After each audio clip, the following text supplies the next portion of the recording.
bebin yek verin. Mikrofondu dəstəmən də verin bibirin dəngimin. Hər dəm əzdə verim ki cəhənnəmi dərk etim. Ki də qaza belə verim bir freestyle dərs bekim. Be təqin devşi dərva bərdin. Zaman baz dərk et öyle yek toz bebin. Ezmine xatar nabum gangsta. Ve bisti hafte zaman baz bu baba. Közberk be təqə Bosporus bir bize.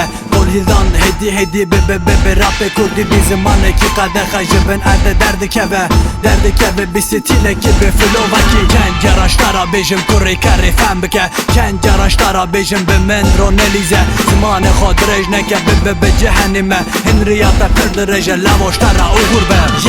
Yek rez bebin yek verin. Kol hildan darket öyle yek toz bebin. Yek rez bebin yek verin. Kol hildan darket öyle yek toz bebin. Yek rez bebin yek verin. Kol hildan darket öyle yek toz bebin. Yek rez bebin yek verin. Kol hildan darket öyle yek toz bebin.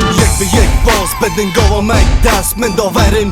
Maç bekin nemre peyda besanın mal batak veki toledane diçin abit stilame. Kupi beken ama hünde zanın stilame. Cudaya esme ceda bebinem mecrab da kesme. Çeter nabinem siktir ol git.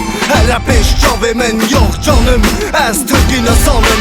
De cehennemi derketim Rabbimi ben erde. Derketim de cehennemi dengemi ben erde. Zmanimin şehret ol azmanimin. Dije direce Ramin can beşe Rabbimin sen eşe. Düşmenime kene beşde van. Ramin hare ilo kese nas naket ilo kese af naket. Bir rappi ve yek veket yek be yek fan beke ne geçse rappe ever rappi kurdiye. Yek be yek bas beden yek be yek severen toledan hatta tole yek be yek toz beben. Yek be yek bas beden yek be yek severen toledan hatta tole yek be yek toz beben. Yek be yek bas beden yek be yek severen toledan hatta tole yek be yek toz beben. Yek be yek bas beden yek be yek severen toledan hatta tole yek be yek toz beben.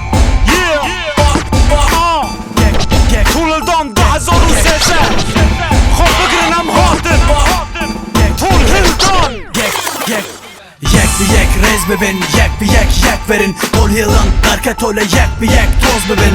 Yek rez bebin yek verin. Kol hildan darket öyle yek toz bebin. Yek be yek bas beden yek be yek severen toledan hatta tole yek be yek toz beben. Yek be yek bas beden yek be yek severen toledan hatta tole yek be yek toz beben.